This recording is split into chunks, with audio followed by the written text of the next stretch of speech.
বিভিন্ন তফসিরে উল্লেখ রয়েছে যে ইয়ামানের প্রদেশের কোনো একটি বাগানের মালিক ছিল একজন আল্লাহ ভীরু লোক। সে বাগানের ফসলের নির্দিষ্ট একটি অংশ গরিব মিসকিনগণকে দান করত। কিন্তু তার মৃত্যুর পর তার 3 পুত্র তার মালিক হলো। তারা ভাবলো যে আমাদের লোক সংখ্যা অনেক, আমাদের পরিবার পরিজনের তুলনায় বাগানের ফসল সম্পদ খুবই অপ্রতুল, সুতরাং গরিব মিসকিনগণকে ফসলের নির্দিষ্ট একটি অংশ দান করা আমাদের পক্ষে সম্ভবপর নয়। কিন্তু কোন এক ছেলে এই চিন্তাধারার বিপরীত ছিল। সে গরিব মিসকিনের প্রতি ছিল সহানুভূতিশীল, তবে তার কথায় অন্যরা কান দিল না। তারা প্রতিজ্ঞা করল যে আগামী দিন সকালবেলা আমরা ভিক্ষুক দল আসার পূর্বেই গিয়ে ফসল কেটে আনব। কিন্তু এ শপথ ও প্রতিজ্ঞায় আল্লাহর ইচ্ছাকে সামিল করল না। অর্থাৎ তারা কথা বলল না যে আল্লাহ চাইলে ইনশাআল্লাহ আমরা আগামীকাল সকালবেলা গিয়ে ফসল কেটে আনব। ইনশাআল্লাহ না বলা এবং গরিব মিসকিনগণকে না দেওয়ার ইচ্ছা প্রকাশের অপরাধী তাদের ঘুমে থাকা অবস্থায় আল্লাহ তাআলা তাদের বাগানের উপর গজব নাজিল করলেন। ফলে প্রচণ্ড মরুঝড় বায়ু বাগানের উপর দিয়ে প্রবাহিত হয়ে বাগানের ফসলকে মথিত করে সম্পূর্ণরূপে বিনাশ ও ধ্বংস করে ফেলল।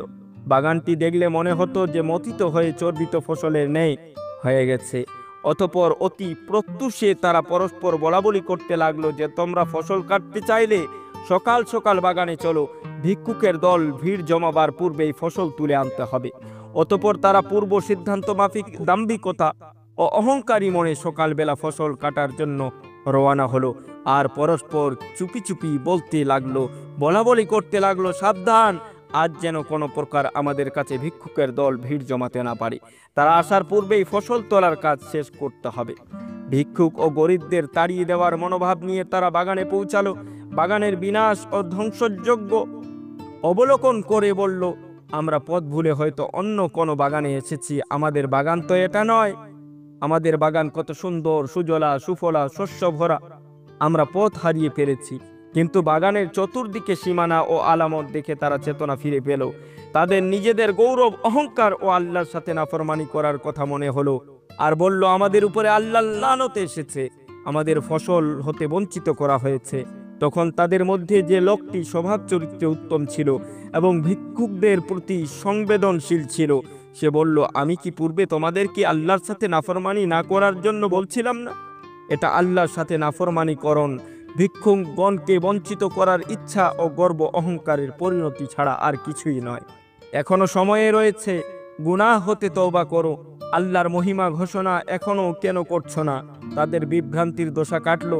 তারা মনে মনে তওবা করে আল্লাহর নিকট ক্ষমা প্রার্থনা করে বলল, হে আমার প্রতিপালক, আমরা আপনার মহিমা প্রকাশ করছি, আপনি মহাশক্তিধর, আপনি আমাদের ক্ষমা করুন।